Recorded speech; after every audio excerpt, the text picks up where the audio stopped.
Hello दोस्तों, कैसे हैं आप। मैं आज आपसे एक इन्फॉर्मेशन शेयर करना चाहता हूँ कि हमारे जितने भी एनआरआई इंडियंस भाई बहन हैं वो यूरोप और अमेरिका और इवन P5 की कंट्री से जितनी जल्दी हो सके वो अपना एक पाँव तो इंडिया में डाल ही दें, नहीं तो आप एक बहुत बड़ी परेशानी में फंसने वाले हो। क्योंकि यूरोप में तो आप देख ही रहे हो कि क्रूसेड तो आज न कल शुरू होने ही वाली है। और अमेरिका, जहाँ पे ये जो मागास का क्राउड है, मागास का हैंडल्स, उनका जहर तो आप देख ही रहे हो। वो जहर धीरे धीरे पूरे समाज में फैलेगा और फिर उनका सबसे सॉफ्ट टारगेट होंगे आप लोग। आप लोग याद करिए कैसे इसी तरह से 1929 में यहूदी लोगों के खिलाफ हिटलर ने अपना प्रचार शुरू किया था। और फिर वो 5-6 साल में ही कैसे विश्वमन, कैसे यहूदियों का नरसंहार का कारण बना। तो आपको पता ही है कि गवर्नमेंट ऑफ इंडिया भी आपकी एक लिमिट में ही हेल्प कर पाएगी, मैक्सिमम आपको रिटर्न होने में। बट उस समय बहुत देर हो चुकी होगी। बेहतर यही है कि उससे पहले ही आप लोग वहाँ से निकल जाए, क्योंकि अब धीरे धीरे वहाँ पे अब मनी ट्रांसफ़र में भी आपको परेशानी होगी, उस पर भी टैक्स लगेंगे। वहाँ लोकल लेवल पे भी आपको स्ट्रीट पे, पब्लिक प्लेसेस पे, वर्क स्पेसेस पे आपको परेशानी होना शुरू हो जाएगी। क्योंकि परेशानी ये है कि अब अमेरिका में लोकल लेवल पे परेशानी की शुरुआत हो गई, क्योंकि वो लोगों ने अभी तक बहुत ही मस्ती किया एक्चुअली पूरे दुनिया में इन्फ्लेशन पास ऑन करके, और खूब मज़े किए हैं। अब मज़े कितने दिन चलेंगे, 50 साल 60 साल।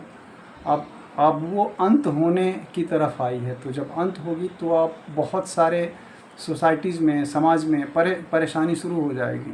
और आप लोग चूँकि सबसे सोसाइटी के अपर पायदान पे हैं, और आपके पास सबसे बड़ी समस्या ये है कि आपका नंबर भी उस लेवल पे नहीं है और न ही आपका पॉलिटिकल पावर है। मतलब दो ही चीज़ आपको सेव कर सकती है। फर्स्ट है आपका नंबर, मतलब आप संख्या में बहुत हो। दूसरा है आपके पास एक पॉलिटिकल पावर हो। तो आप दोनों नहीं हैं। तो अगर ये दोनों नहीं हैं तो आप मानिए कि आप परेशानी आपके ऊपर आएगी। क्योंकि फिर आप ऐसे समझ लें कि जब बिफोर सेकेंड वर्ल्ड वार, जब यूरोप और स्पेशली जर्मनी में जब ये नाज़ी का उत्थान हुआ था, तो उस समय यहूदी लोग भी काफ़ी पावरफुल थे in the sense of business, jobs इसमें। लेकिन उनका नंबर और पॉलिटिकल पावर नहीं था। तो उनके साथ क्या हुआ आपको पता होना चाहिए। तो बेहतर है कि आप एटलीस्ट इंडिया में अपना एक पाँव डाल ही दीजिए तो बेहतर है। चूँकि अगर आप ऐसा नहीं करते हैं तो आपको हर जगह पे समस्या होगी। अभी तो शुरुआत है, चूँकि मैन्युफैक्चरिंग, अब उनके पास ऑप्शंस ही नहीं है मैन्युफैक्चरिंग करने के सिवा। चूँकि ये करेंसी छाप करके अब कितना दिन चलोगे। उन लोगों ने बहुत करेंसी छापा और वर्क कुछ नहीं किया। आप सोशल बेनिफिट, ये बेनिफिट, वो बेनिफिट, ये फ्रीबीज, वो फ्रीबीज दे करके आप कब तक सोसाइटी को चलाओगे।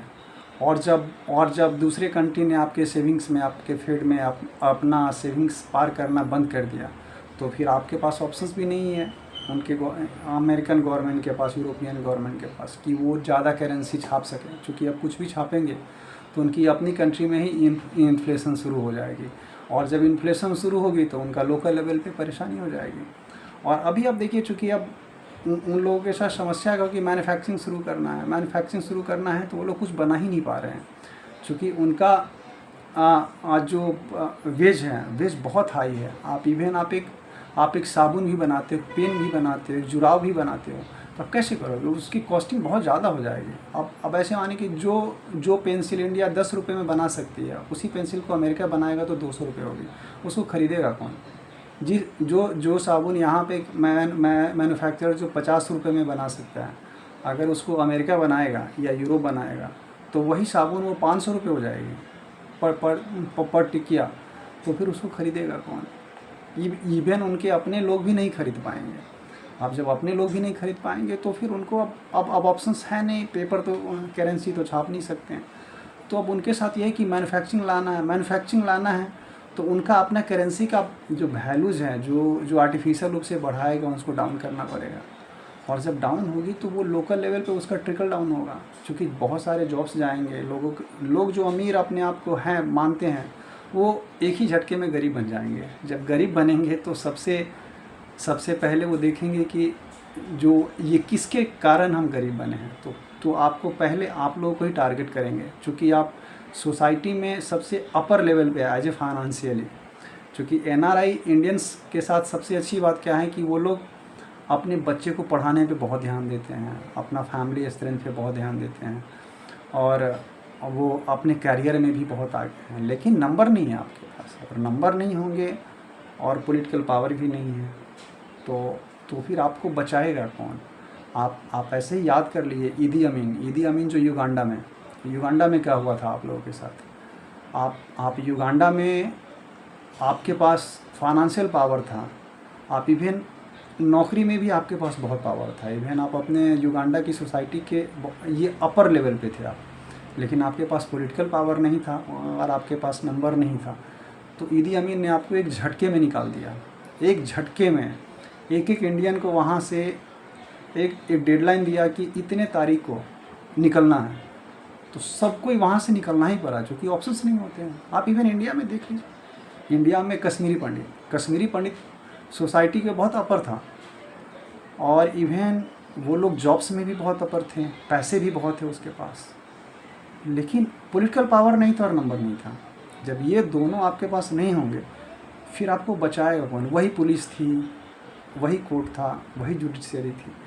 लेकिन परेशानी क्या हुआ, आप अपने ही देश में माइग्रेट कर गए। आपको माइग्रेशन वही माइग्रेट नहीं हुआ, उसको तो आप कह सकते हैं कि नरसंहार हुआ, सीधी सीधी बात है।